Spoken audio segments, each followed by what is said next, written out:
I'm Fantastic. And I'm the Beast. And this is... Unfortunately, I am still thinking about her. Parentheses. Fantastic Beasts and Where to Find Them.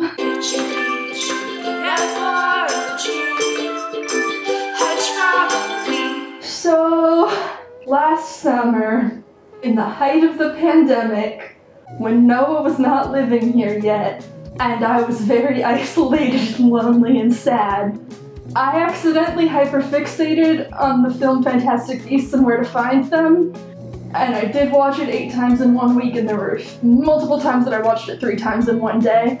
We would like to put a disclaimer. First of all, these are bad movies. Yeah. Hi, School Noah here. I'm just popping in to mention, this is a video where we make fun of a bad movie written by a bad person, and we talk about how funny we think parts of it are. And in doing so, we're giving, in some sense of it, a platform to a franchise that cannot be separated from a morally reprehensible creator. And I don't believe that someone being a bad person means that we can't talk about or bring attention to their work, especially if we're doing it in a negative light like this, but there's a lot of nuance here that's complicated by the fact that this is a video about our enjoyment of a bad franchise, and we actively make money off of our decision to make this video and your decision to watch it. There's a huge and important discussion to be had around criticism and death of the author, as well as performative activism, and if we're going to be starting this conversation about this awful, stupid movie that doesn't make any sense, we also have a responsibility to start the conversation around the important stuff. So in the video description, you're going to find a few links. Links to charities and foundations working with trans people, specifically trans feminine people and trans people of color. Links to some discussion about JKR and the general culture surrounding Harry Potter these days, and links about the broader concept of cancel culture, death of the author, and our responsibility in society. I am trans, and I think this stuff is really funny sometimes, though of course I'm not the main voice in that conversation. With that said, these movies are insane and I need to talk to someone about it. Although I hyperfixated real bad on it, it's a terrible movie, and like, the sequel is so much worse even. I have watched it enough that I now can just kind of tune in on the parts I like, and then just zone out for the rest of it, and the parts that I like are the like maybe 20 minutes of fun animal times, because I like fun animal times. And I really like the character designs on the animals, and I like the costumes, and I like the music, and I like the production, and basically I like all the parts that weren't J.K. Rowling. I've read the published book script for this. Oh my god, like seeing it all written down makes you realize, oh no. Yeah, they're very badly written, and like the pacing and everything is terrible. The second movie, everything about it is terrible. And since I understand none of it, and Chloe is the world's leading expert, you have prepared a list of things that you enjoy, and I have prepared a list of questions. I like Pickett. I like Pickett because he's small and gentle and tender, and he cries when he's separated. And that makes me cry. I've cried so many times just in the one scene where Newt tries to take him out of his jacket and put him on a tree with the others. Because, oh, he's just a little boy. And I love him. He has some attachment issues. Now come on, Pickett. The scene where the goblin is trying to trade information for Pickett. What's with the fingers? Yeah, so one of my least favorite things about this piece of media... We might as well throw the anti-Semitism into the first bit, too. Oh, yeah. Again, I am not the primary voice, but I am a voice in that conversation. You are a voice, for sure. I like the character designs in so many parts of this movie. I absolutely hate the design that they did on the little goblin man, because his fingers are backwards, and they're so bad to look at, and they're really awful, and I hate them.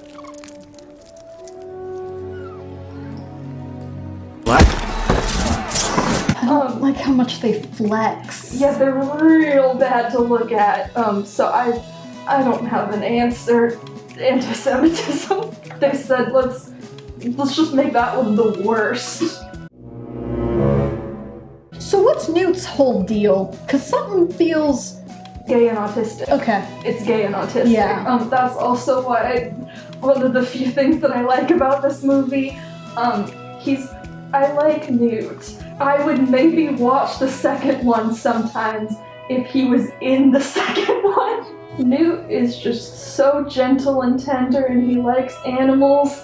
He's their mama. Yeah, he's their mama, and he calls himself their mama, and I love that, because he's a little egg boy. That's another classification of men that we will get to at some point. All right, I'm coming. I'm coming. Mum's here. Mum's here. Oh, hello. But he likes animals, and he does not like making eye contact or speaking to humans. I think he probably makes eye contact with a person like 4 times tops in the whole movie. And yeah, me too, bud, me too. I had to mute the sound for this clip because it had music in it, but yeah, someone just made a compilation of Newt being autistic, and I love that. So just imagine that right now of Monsters and Men, Little Talks is playing, so yeah, it's very good. We recorded this in August, and I had not gotten my diagnosis yet, so we love that for us. He's just an autistic little man, and I love him.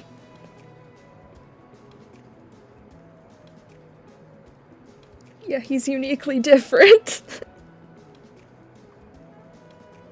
Doing a little yell. His little walk. Love that for him. Autism awareness. I like that about him.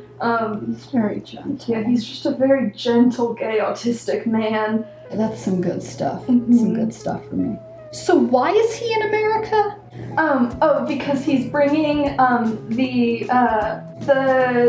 it's not a griffin, It's the one fantastic beast, to the wilds of Arizona. Follow-up questions. Where did he get it if it's from Arizona? I'm assuming somebody captured it in Arizona and then brought it somewhere else to sell, and then he, like, broke up an illegal animal trading ring kind of thing. I just kind God, I'd watch that movie. There are many movies that this movie could have been, and it is not. Okay, I would also watch a movie that's just Newt trying to make it to Arizona. Just get on a train. Basically, all of the parts of these movies that have nothing to do with Grindelwald's whole deal are kind of good and fun. But then J.K. Rowling's bad at writing, so she could not write something without a Voldemort character. So she just made another Voldemort character. Yeah. And then just made everything about that. Because the first movie had potential to be like a fun animal movie, and then the second one went, oh, we're not doing that anymore. The Fantastic Beasts and Fantastic Beasts and Where to Find Them. You can't find them here. Okay, so off the Grindelwald thing, for the first movie at least, what's going on? Because at no point can I follow it. Grindelwald He's the guy that is doing... He's the hot guy? He's doing Polyjuice Potion to be Colin Farrell. I mix up Colin Firth and Colin Farrell constantly. He's using Polyjuice Potion to disguise himself as him because he works at MACUSA. Wait, what's MACUSA? It's the ministry, but in America, because of course everything in America needs to have a completely different name that makes less sense. He's disguising himself as Percival Graves because he is not the head of MACUSA, but he's one of the higher ups, so it gives him some power. And then he's just going to work and doing his job. We don't know how long he's been doing this. He might have just spent years working a 9 to 5. Just taking a sip every hour. Yeah. He's like, oh shit, it's 2:55, I gotta... Good. Okay, let's continue doing paperwork. Editing, Chloe. I cannot believe that we forgot to talk about what is possibly my most favorite aspect of this entire franchise, which is that, like, most of the fanfiction is written about Percival Graves, who is at no point on screen or makes any appearance in any of the movies. His appearance is there through the Polyjuice potion, but he is never physically there, and we never get, like, a flashback to see what his life is like or how he acts or anything. We do not know, like, anything about this man other than that an evil gay man pretended to be him for a little bit. And I think it's so funny that the fandom just kind of collectively decided that they were much more interested in this man than any of the other men that JKR made, because she forgot to put enough shippable twinks in this movie. So the options were very limited on men to ship with each other, because, like, a lot of people like Credence. A good amount of people like Newt, not the favorite. People generally don't really care about Jacob, because she was too fat-phobic to make him a real character, and they're too fat-phobic to posthumously make him a character. Dumbledore and Grindelwald, there's some fanfiction about them, but, like, they just picked Percival. Because I think they just kind of, rightfully so, decided that Johnny Depp was too gross to write that much fanfiction about. So yeah, I'm obsessed with the meta aspect of Percival Graves. So what was his goal in infiltrating? To do evil stuff, because he's evil. But, like, what purpose does it serve for him to be this For man? him to be evil. Okay. Also so that he can take twinks in alleyways and just kind of touch their necks a bunch. Okay, that's great, because my next question was going to be about Credence. Why does he so tenderly get touched by an old man in an alleyway? You're different. You will be honored. Time is running out. Because So many J.K. Rowling's times. homophobic. Okay. It's Fair. homophobia. Alright. You Question have going to demonize gay men. off of that. How old is Credence Barebone? I think canonically, like, around 20. I can't remember the exact age. I want to say it's like 22 or something, but it might be like 19. It's somewhere around Because there. it feels like it could be anywhere from like 14 to 30. honestly 30. Also, Ezra Miller gave it their all in this. I still don't know if we collectively, as the society, like Ezra Miller at this point in time. Because there was the thing where they, like, punched a fan, but then I think the fan asked them to punch them, so, like, I don't know. I'm still living back in the article where they came out and then also talked about birthing goats. Yeah, and that was a really good article. yeah, and we didn't talk about that part enough. Why'd they give him the last name Barebone? That just feels like bullying. A lot of this movie just feels like bullying Credence. Yeah. Uh-huh. Boy, why didn't you put this Yeah, what's that about? That was one of my questions. in the What is the implication? where you belong? What is the Boy. implication? What is the subtext? Hey, boy. Here you go, freak. Why don't you put that in the trash where you all belong? We see that man who said it again later, right? Yes. I Because think- he plays a role? Because the newspapers are part of this? Yeah, the newspapers are part of Yeah, it. okay, what's There's the so- Muggle plot line? The Muggle plotline is, A mean old woman. yeah, a mean old woman, Mrs. Barebones. She is using children to spread her preaching Propaganda. magic is real and it's the work of the devil. Be wary, friends. Is The it a witches and wizards are among us, and they are of the devil. Is it a witch's mark, ma'am? No. What purpose did that scene serve? It would have been, if we're trying to make her evil, Yeah. why wouldn't she say yes? Yeah, like, logically, for character building, she would have been like, yeah, it's a witch's mark. Get out of here. You're a little devil child. Yeah. No suit for you. Yeah. And instead she's just like, oh no, you're good. It's just a mole. Mhm, We're it's good. It's good. So that's crazy to me. Other thing that I like about the movie is the line read of the one man on the street when the police are like, what happened here? Oh no, and he goes, I saw it. It was a huge hippopotamus. It weren't gas, officer. I seen it. It was a gigantic, huge hippopotamus. Because Newt does a little magic mind thing and makes him be like, gas explosion, not a giant hippopotamus. But the line read is so good, and I think about it constantly. That man gave it his all. Hippopotamus. Whatever. He should have been the top billed performer for the movie. That was his only line, so you know they didn't pay him for that, but like, oh my god. I know that Mads Mikkelsen is coming in to replace Johnny Depp as a shithead, and I'm real excited about that because we love Mads Mikkelsen, icon. I know nothing about his outside of acting life.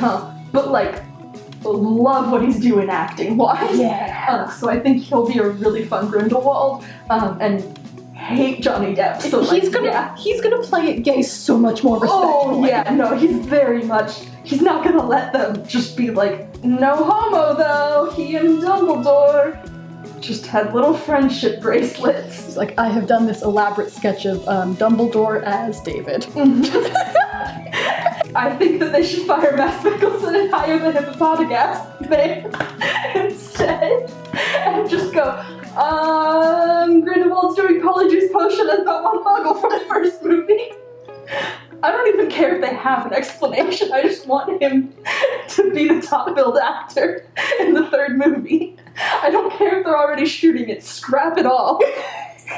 Or stab in post. Hippopotamus. Hippopotamus, my beloved. Also, speaking of hippopotamus and things that I love about this movie, the Erumpent. Oh yeah, okay, let's talk about... I love the Erumpent. Should we give some context on how they get to the Erumpent? She's one of the Fantastic Beasts. She escaped. Newt and his new muggle friend Jacob, who he's in love with, have gone out at night to try to find her. They find her in Central Park because she is in heat and she's really horny and she's... I have to believe half of it. She's looking for someone to love. And there was a little hippo man who's just like, oh, I don't think I'm the one for you. I think I am too small. She is very big and I love that about her. I like that she glows. Yeah, it's such a bad evolutionary design. And so they, so to get her back into his suitcase, Newt has to put on a Erumpent musk, like perfume, and then do an elaborate mating dance for her, and I love it. That is my favorite, like, 20 seconds of the movie. It's just him doing some little wiggles. And then rolling around on the ground with her. She's into it. Yeah, she loves it. I like the little noises that she makes. She gets so excited. And she does her little wiggles and they do matching wiggles.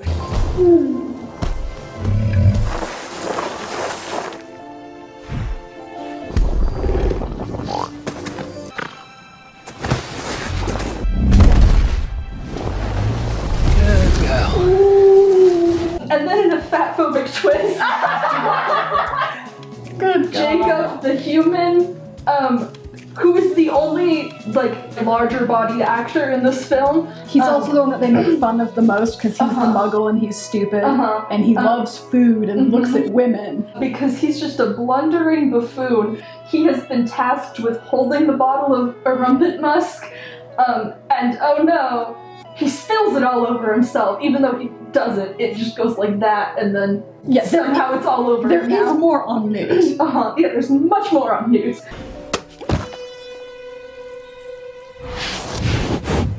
The Erumpent goes, oh, a fat man!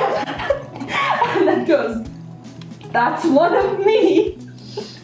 And then starts chasing him through Central Park, and, well, he screams because she is so large, and I love that for her. Like, he's right, he did not sign up for this.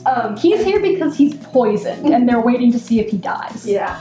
So then Newt has to then chase her while she is chasing Jacob.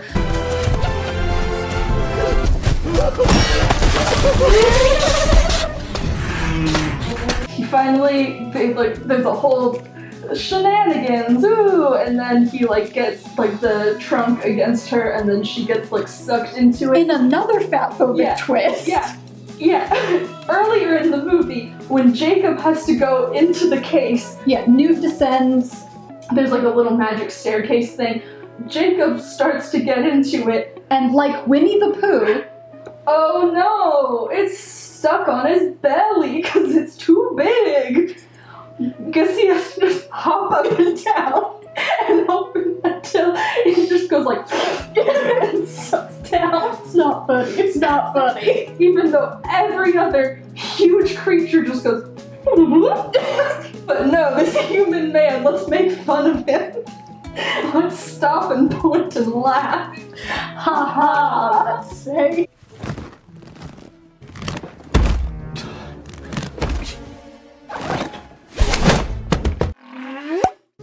Also real quick about Jacob. I love him. Yes, I think he and Newt kiss each other. I am also okay with the Jacob Queenie romance because I think it's cute, and also in my head, specifically in that regard, Jacob's a lesbian and they're just a 1920s butch femme couple. Yeah. And I'm real into that for them. Yeah, my main issue with them, I think, is the man's only trait is pastries. Yeah, like, I would be fine with him loving pastries because pastries are good. And like, we all love pastries. Yeah, that people can eat food and like pastries. Specifically when a thin person has written one fat character and their only character trait is loves food and pastries, then it feels not great. Yeah, honestly, we're moving backwards because like, they made fun of Hagrid a lot, but he got to be around the animals. Yeah. Let Jacob like the animals. Yeah. Okay, he does when he gets to feed them a little bit. It's very nice. I like another thing that I do like. Yeah. When they're in the suitcase. Yeah, I really, really like after they've gotten all of the animals together, and they're bringing them all back to their nests. And he has Dougal, hanging on to him, and it's really cute. And then he's holding his hand and he helps him up into his little nest. Here she comes. You happy to be home? But you're exhausted, Michael. Come on. Oh, and then he goes and he sees his little snake creature, and he's like, mine? Yeah, that's his baby. And then he feeds the moon founder? The moon calves. The moon calves. I don't like their design. I wish that the moon calves had a cuter design, because you hear moon calf and it's like, oh, that's gonna be the animal for me. And then you look at them and you go, oh. Okay. Oh, there it is. I don't think they're bad to look at, but they're not what I wanted to look at. For the animal that's meant to be Jacob's wondrous introduction to caring for animals, should have been that 1.5 second bit of Newt what is that creature that he's holding? It's like a little magic squid creature, and he's feeding it with a bottle and holding it like a baby. And every time we watch, I make us go back so we can pause it and look at him again. Why is the ordering of events in this movie the way that it is? Because I feel like at no point do we reach a climax. It's just like animal, event, animal, event, animal, event. Here's probably where it should be the rising action. We get another animal. Credence explodes. Yes, End of film. Yes, because J.K. Rowling's a really bad writer when it comes to screenplays. And like in general, but like she wrote one series that was real fun and people liked it, and not the pinnacle of craft. I really liked Harry Potter as a kid, and I don't think as many people would have such fond memories of it Yeah. if it was bad. No Percy Jackson, but like, she wrote it just fine. I think maybe she had one good idea, and then everything else after that has just been very bad. And that one good idea was kind of stolen. How does this movie end? Because I know we get to Johnny Depp somehow and we're in a subway and everyone in the subway is yelling and no one knows each other, and all of New York also knows that there's magic. And is someone trying to become mayor, or is somebody trying to become president of the newspaper, or Someone was running for mayor and then they got killed by the Credence magic, okay. and then Credence turned into like a storm, like a weird swirly tornado of black magic energy, whatever, and was just kind of like zooming through the city, destroying things, and then Newt and Grindelwald are both trying to catch him, so then they all kind of convene in a subway tunnel, and then Credence explodes and then like turns into smoke that goes away, and so presumably you go, oh, okay, he's dead, that's over. And then, or even like a little bit, his spirit has dissipated, he's part of the spirit realm now. Yeah. Also at this point, Grindelwald is still disguised as Graves, so then Graves is like fighting with them or whatever, and then the Makusa people come in. Is this the movie where Makusa tries to kill them in the most insane, elaborate way possible? Yes, and it's insane. Okay. And then they like capture Graves, and then they do a little magic spell to make the polyjuice potion wear off. Because somehow they know to do that. And they couldn't have just made it like, oh no, the timing. And then just horrible Walking corpse. Yeah, walking corpse Johnny Depp, who looks like the coal miser or whatever, or heat miser and snow miser. He looks like Snow Miser. What? Is it from A Year Without Santa Claus? I think it's from A Year Without Santa Claus. I haven't. I'll show you a picture. Cool. That's what he looks like. On screen.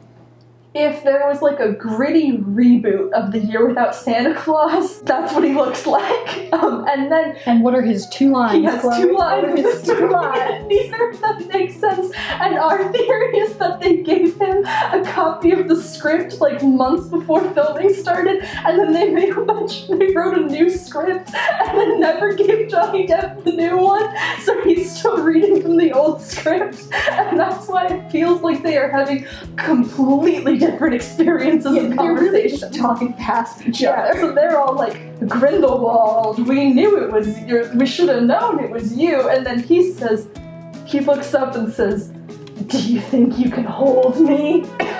And they're all like, not a response. and they're all like, Grindelwald. And then they're like, okay, time to put this little guy in jail. And so then they're carrying him out or whatever. Yeah, they've got him like in chains. Yeah, they're like dragging him out, and then as he passes Newt, for some reason, he like stops walking and the guards just stop with him. They do not try to continue taking him on. Favorite trope. Yeah, they go, oh, okay, we have hit our marks. They just kind of stop. On the floor. Yeah, they stop, and then Grindelwald makes direct eye contact with Newt. This is number 4 for Newt, and goes, will we die? Just a little? And then continues to walk on. And Newt does not have a response to this, because what could your response possibly be to this insane statement? Or question, I guess.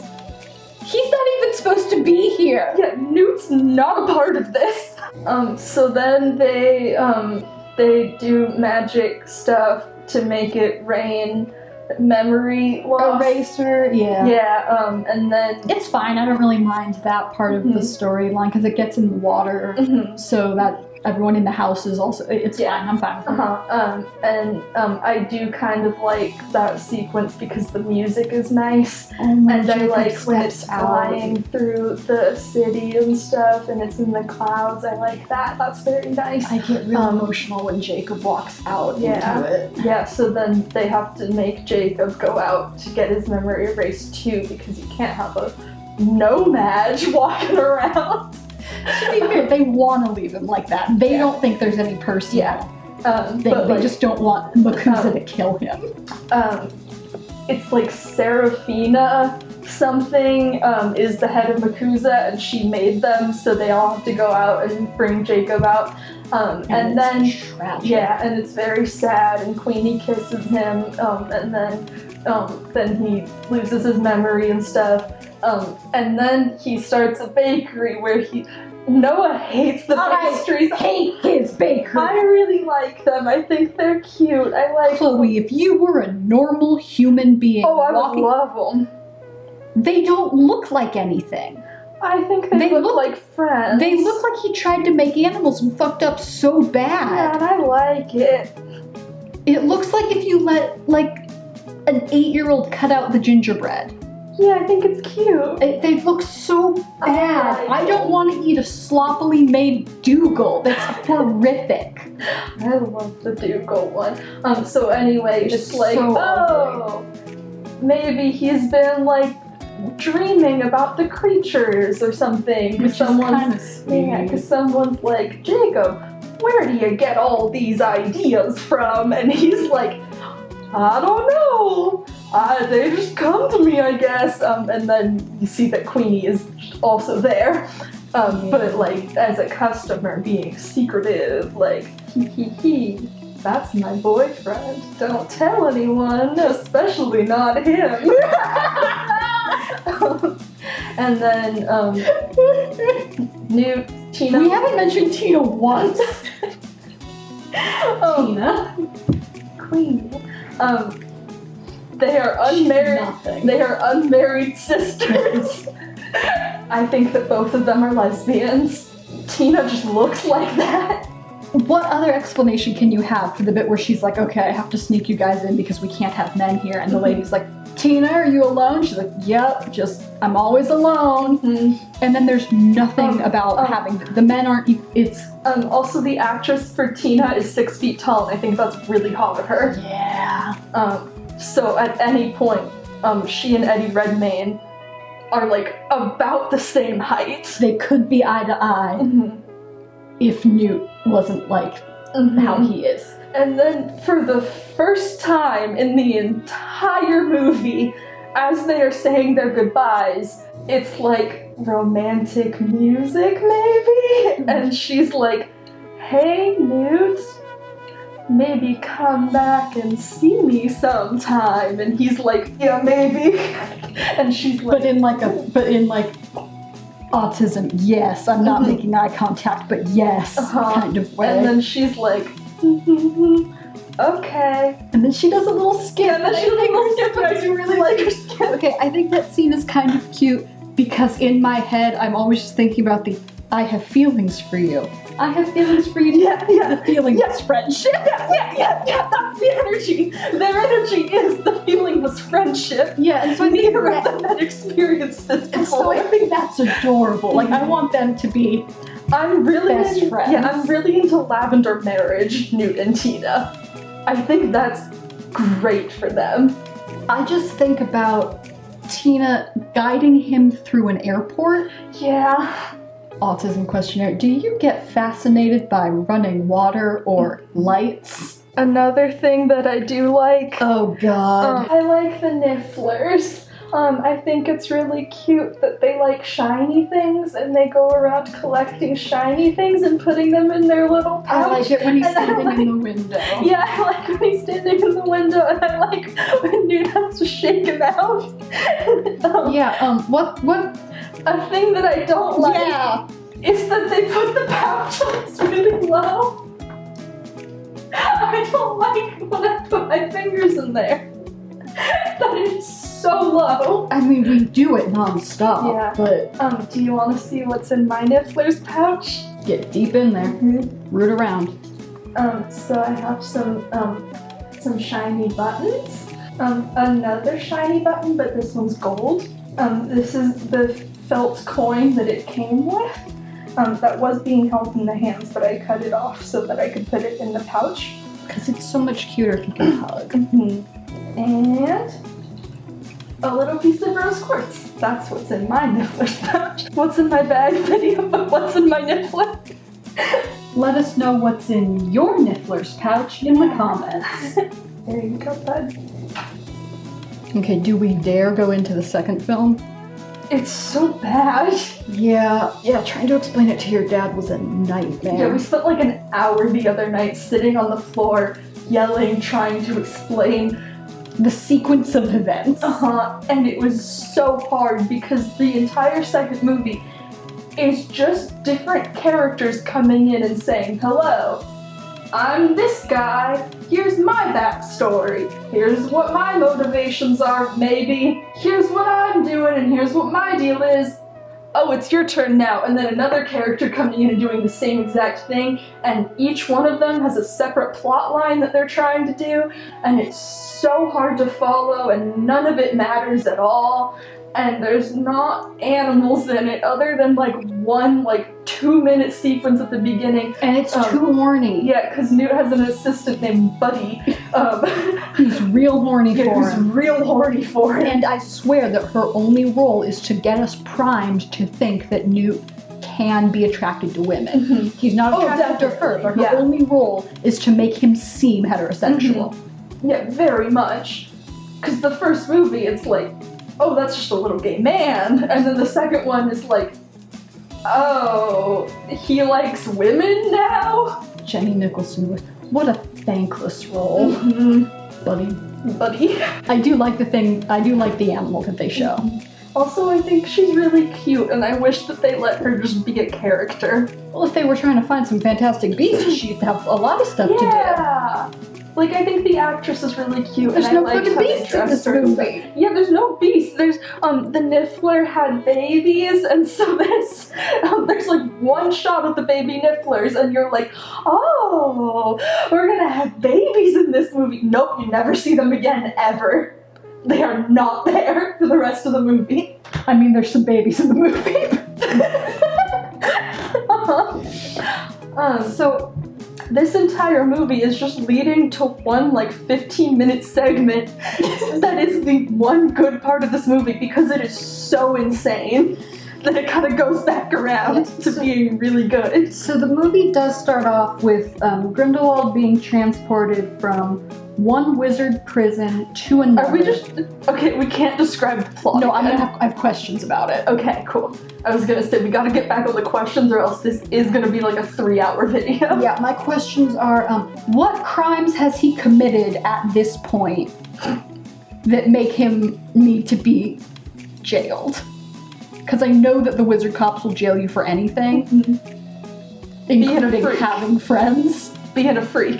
Okay, being a freak. But we don't arrest people for being creepy. Yeah, Bruce, know that guy we got in the tank? The creepy one? Yeah, better let him go. Why have they decided to take him in a carriage instead of at least 3 different magical methods I can think of that would not allow him to escape? Because J.K. Rowling's bad at writing. Cool. Other question. It is revealed in this escape that it is not Grindelwald escaping. One of his followers has been disguised as him, and the real Grindelwald, disguised as the follower, is breaking the follower disguised as Grindelwald out of the carriage. How did they do the initial swap? How did they get the guy into jail? And then... Because that would have maybe made for a good movie. So I would J.K. watch Rowling that. had to scrap that. All right, and then he kills a lizard. That's another animal you see in the movie, the lizard. I like when in the one part that we see animals, when there's the swimmy guy. Yeah, I like him. And then Newt just kind of goes and swims around with him. Yeah, that's the part I like. Yeah, I like that part. Yeah. Also, am I just gonna have to show this video to my psychiatrist? Yeah, I mean, I think it'll help. The fuck is the Jacob thing? Yeah, so it's really stupid because So glad he's back. Like, the only, like, real, like, emotional beat in the first movie was, oh no, Jacob's losing all of his memories of these new friends he's made. That's so sad. Second movie, Jacob shows up at Newt's apartment and is like, hey buddy, what's up? Want a kiss? Yeah, and Newt's like, Jacob, didn't you lose your memory in the last movie? And Jacob's like, psych! That only took away the bad memories. But all the good memories of kissing you are still in here. Which does beg the question, how is he emotionally invested in anything in the rest of this movie if he does not remember any of the bad things that happened? Like, in his head, he's like, Grindelwald, what the fuck? Which to me, animals are cool. Yeah. Let's go on another animal adventure. Oh, that's not what we're doing in this movie? Oh, J.K. Rowling thought that was lame and not cool enough? We're looking for Wizard Hitler now? For a 2.5 hour movie? Great. Cool. She really can't write anything except for Wizard Hitler. Yeah. Like the second one we can't even watch as like oh, let's put on this bad movie and make fun of it. There are no good That'll be fun. It's just so awful to watch. Like, it's really hard to watch. Yeah. Why is Credence in a French circus? They do not give an explanation. Why do you think he's in a French circus? In the first movie, when he exploded and then floated away as a little puff of smoke, that little puff of smoke rose up into the sky and turned into a cloud. And then the cloud moved across the world and got to Paris, and then a moonbeam shone on it at just the right angle, and he formed back into a little boy, and then he fell, and then he was falling, and he was like, oh no, I'm gonna go splat pancake padoodle on the ground. But his fall was broken by a circus tent. And he went bounce, bounce, bounce, and then slid. He climbed down the side, and then a circus man said, "Did you just fall from the sky, boy?" Because that's what everyone calls him. And he went, "How do you think Ezra Miller feels about that, by the way?" Ladies, gentlemen, Ezra Miller. And then Credence went, "Why, sir? Yes, I did." Oh, golly. Well, crying. Because all Credence does is just cry. It's a really good cry, like he's in it. And then the circus man said, well... Oh, he's French. Probably, I don't know. Well... Nope. I don't remember what French people sound like. Well, let's put you in the circus. There we go. As the incredible falling boy. And Credence went, oh, gee, mister. Sobbing. Gee, Mr. G. Willikers. I've never had a family. Could the circus be my family? And he went, no. It can be your job, though. That kind of went Russian. And Credence went, okay. Hey, mister, by the way, do you know of any beautiful Korean snake women? Two facts that I find very important about this circus is, one, it's a wizard circus. So, I think my plot of Credence turning into a cloud and then falling from the sky onto the circus is really good. Oh my god, it's so much better than anything anyone else thought, because no one thought of anything. I don't think Credence has a performance role. He's the janitor, I'm pretty sure. Yeah, I'm pretty sure. Or he's just the hype man. Oh, that could be it. That could be it. He might be the one that stands outside and he's like, step right up. Stop it. Why is she Nagini? Why is she the big snake? Apparently it's been planned since the beginning. Set in stone, long before we were even a sparkle. Yeah, before we were In born. Harry Styles' eyes. She turns into a snake when she sleeps. I do like to think that maybe Credence just kind of sleeps curled up in the snake coil. Yeah. But that's the last interesting thing about Credence that we see. It's the last interesting, well, that's the last interesting thing we see Credence do. It's the last interesting thing that he does. Yeah, we learned some interesting things about him. It's the last interesting thing that he does. But from here on, I don't think anything interesting happens until the last half hour of the movie. They go see Dumbledore, but that's just so we can go see Dumbledore, and Dumbledore can emphasize he's he's hot not and gay. young now. Hey Dumbledore, do you like men? And he's like, no. Yeah, I like making friendship bracelets with men. neither of us can harm the other because we are such good platonic bros. And we did a magic spell to get magic friendship bracelets to prove what good bros we are. So on one hand, it's insane that they made 5-movie series where the villain is just gay. They were like, yep, he's gay and creepy, and that's his whole vibe. So that's homophobic on one level. But then they won't even confirm that he's gay, which is so awful on another level. 'Cause, you know, it's just not relevant to the movie. It's just that, like, it could have been interesting if they were like, oh. Like, if Dumbledore had refused to go help them because of their, like, that would have been interesting. Yeah. Like, if they had leaned into, like, oh, they're ex-lovers, they are now enemies, they're still, like, struggling to reconcile who they once were with who they know the other person now is. And that could have been interesting. Good, but we don't have any emotional journeys in these films. Okay, nothing else interesting happens in this movie. I think it's kind of funny that Newt not being able to travel feels like it's a plot point, and then immediately it's absolutely nothing, and you could delete that scene and nothing would change. Yeah, anytime it feels like they're setting up a conflict, they are not immediately ignored. Yeah, so it feels very zombies too. Yeah, nothing interesting happens in this movie until. I'm sure you've heard about this. Everyone who talks about this movie has talked about this. Who are Credence's parents? I'm not going to explain who any of these characters are. Okay, great. Okay. Go watch the Jenny Nicholson one, I don't care. Yeah, go watch the Jenny Nicholson one if you want any context for who these characters are. Maybe on Patreon I'll post a family tree. Yeah, because this movie has too many characters, and J.K. Rowling tries to make all of them equal characters. Gives none of them any personality. Yeah, they are all just backstories. Karma is like Credence. Now I can finally kill you because I have an unbreakable vow to kill you. And everyone's like, Karma, what the fuck?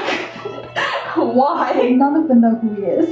Yeah, none of them have any idea who this man is, and he's like, okay. So, I think that's hysterical, by the way, showing up and being like, you are my main enemy. And he's like, who? Who? What? What now? Okay, so he's like, when I was a boy, my 2 parents were in love. They happened to both be black. So, the implications of what's about to happen are not good. And then a white man who was Lestrange fell in love with didn't fall in love with my mom, saw my mom and went, take her to my bedchamber. So the implications are not great. And she went, no. And then he went, ha ha ha, magic, magic, magic. And stole her away. Mind control. Yep. You will come with me and be my concubine or whatever. And she went, oh, okay. And then Karma's dad was like, And then he was like, okay, Karma, Yeah, fuck up your son for life. I need you to kill whatever the Lestrange dude loves most so that because he took what I love most, and Karma's like, not me, okay, alright.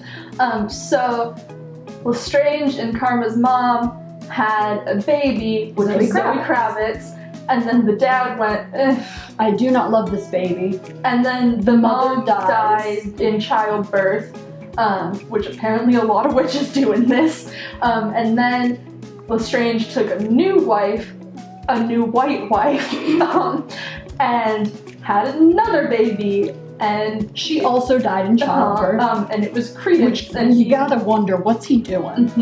And it was Credence, and he went, ah, yes, my beautiful baby boy, light of my life, little baby boy. He's not named Credence at this point, but like, let's just keep going. Yeah, I'm not gonna deal with many other names.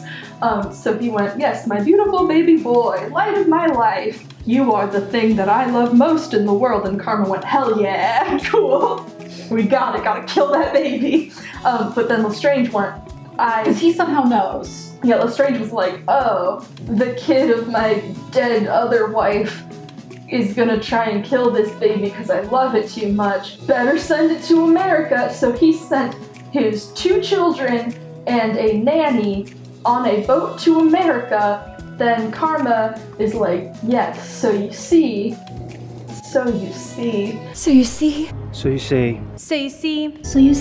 This is why I have to kill Credence, because he's the baby that Lestrange loved. And so he's like, alright, cool, time to kill him. And then Zoe Kravitz goes, wait a second, you can't kill that baby because that baby is already dead. And everyone goes, plot twist. And then she goes into an equally long story about how, yes, all that stuff happened, and then Lestrange went, gotta protect my little baby boy, and sent him and Zoe Kravitz and a nanny on a boat to America. Then while they were on the boat, Zoe Kravitz was like, my stupid baby brother won't stop crying. She's like 4. And so then she picked up the baby and walked down the hall and found another baby in identical blue pajamas. Who looked identical and was the same size and but everything. Was not crying. And then she went, well, a baby's a baby. And she switched the babies around, so she took the not crying baby back with her.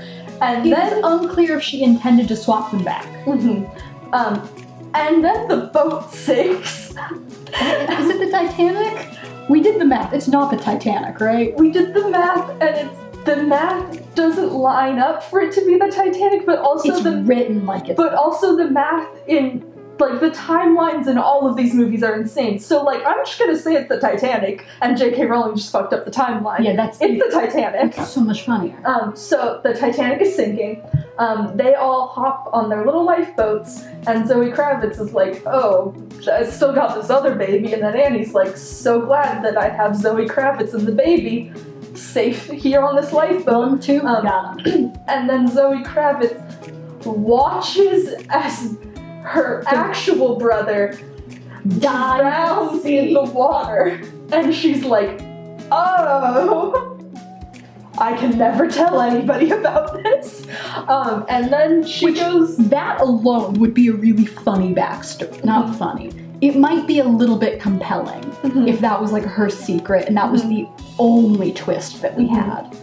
But there's so many twists. Good God, it's not the only twist. And then they're just like, yeah, sorry Credence, we don't know who your family is, and he's just like crying. Then just a lot of stupid stuff happens. Grindelwald holds his rally. He shows everyone future footage of the Holocaust. He's like, only by joining me, Wizard Hitler, who wants to kill all the Muggles and presumably all the Jews while we're at it, and everyone that I don't like, that will prevent the Holocaust. And they all went, oh God, not the Holocaust. And then Queenie, a Jewish wizard who is dating a Muggle, goes, oh, maybe I can marry a Muggle if I join this guy who hates Muggles. He's trying to fight for like equality, and it's like, that's not what's happening, Queenie. Queenie, you idiot. And Jacob hates it, he leaves her. Yeah, Jacob's like, Queenie, if you go with him, I won't marry you, even if we can get married. And she's like, but if I go with him, we could get married. And Jacob's like, no! And the truly hysterical part is that they could get married in England. Yeah. That's why they're there. Fine. Yeah. So that was bad and stupid, and then fire dragons happen, I don't know. I forgot about that. Yeah, it's really bad. And then at the end of he still has committed no crimes that I can tell. Yeah. He broke someone out of jail, but like, other than that, no specific crimes have been committed other than being a freak. Yeah. So then, how does the movie end? The movie ends, Credence has joined Grindelwald, and Grindelwald is like, don't worry, boy. I will help you find your family and learn where you belong or your whatever. And Credence is like, how? And Grindelwald's like, I already know. That family that you were swapped with whatever on the boat, it was the Dumbledores. You're the secret fourth Dumbledore child. No, it was not mentioned in the family tree in the biography someone wrote about him. No, none of the other Dumbledores were affected in any way by the boat sinking. No, there is no explanation for why any of that family was on a boat to America. You're a Dumbledore. Credence Dumbledore. Isn't his name like Aloysius? I don't know. Yeah. There's a lot of stupid names of this. Yeah. So Chloe, what are your hopes and dreams for the third movie? I want them to just, like, kill Grindelwald in the first 2 minutes, and then the rest is just Newt hanging out with his animals and not making eye contact with people, and then maybe a few flashbacks of Dumbledore and Grindelwald kissing. I think that this should not have been a film series. I think that if I had been allowed to be in charge of it and tell J.K. Rowling that she's not allowed to be involved in any of it, I'm just stealing her general idea and making it good instead of letting her continue to make it bad. The way that I would fix it is not a film series. Instead, it is a like Netflix mini-series kind of thing with like hour-long episodes or like 45-minute episodes or whatever, and each one is Newt going on an adventure to get another animal, and then like we can have like some fun adventure. Yeah, and then like we have like him meeting different characters, and so like, oops, when he's in New York, he meets Jacob, and then like maybe there can be a plot through the whole thing. But yeah, like we can have like some like plot threads coming and going, but like overall, it's like, I don't want to say monster of the week, but it's monster of the week. Yeah, where like each episode we would get to learn about the different animals, because I think that would be like a fun world building thing instead of just bringing in all of these random characters and trying to get us to care about all of them. I can care about so many animals. Yeah. I can only care about a few people at a time in these, but I can care about all the animals. And so it would be like, yeah, let's go on an adventure to get the Erumpent a boyfriend in her native land, and then it could be Newt trying to play matchmaker for the Erumpents, and that would be really fun. And then like going and we find a forest where there's a bunch of nifflers hiding in the trees, and like, ooh, and I think that would be fun. Ooh, he has to go to a costume ball because some nifflers have gotten loose, and they're gonna steal all the jewels, and so then he has to go around the ball and discreetly try and get the nifflers, but it does not go well, because oh no, he's knocking over banquets of fancy cakes and things, and oh no, the nifflers are getting up to the fancy chandelier. I have really good ideas for what this could be. Whoever, Oh my god! whoever is powerful enough to tell J.K. Rowling to fuck off and hire me instead, please do that because I have really good ideas. Wow, that's so good though. And then some of them were sea creatures. We could have underwater episodes, where Newt has to like fix up some way for him to get to like the bottom of the ocean, and then like you get to meet all the different sea creatures. There could be an episode where he goes to Lake Loch Ness to help Nessie because I love Nessie. Yeah. Netflix, hire me for this, please. We're the only people who can make TV. Yeah, just in general, hire us because we're really good at TV concepts. Also, renew Julie and the Phantoms. Oh, battery's dying. Yeah, battery's dying. So, yeah. Thank you so much for listening to all of that. Links below for our Twitter, Tumblr, TikToks, and our emails down there. Maybe I will post a picture of the family tree on Twitter just to kind of help everyone visualize it. The link to our Patreon is also down there, so join that if you want to see our exclusive videos, our thick rec lists. Higher tiers get Vampire Book Club. Vampire Book Club is so good now. Yeah. Now that we figured out how to do it good. Oh yeah, holiday cards from us, joining our group chat, all that fun stuff. Yeah. We have no idea what month this will be airing in because we're filming all of them directly before I leave for school. So happy whatever holiday, and we love you. Bedtime. Bedtime, baby. Like, comment, subscribe. Oh my god. Hey, boy. Hippopotamus. Come and sit on our log. We'll have fun with Hedgehog. No one clone, frog, and hedge. You can be our new best friend. H-E-D-G-F-R-O-G. Hedgehog and we. They're the Fantastic Beasts. And we've found them.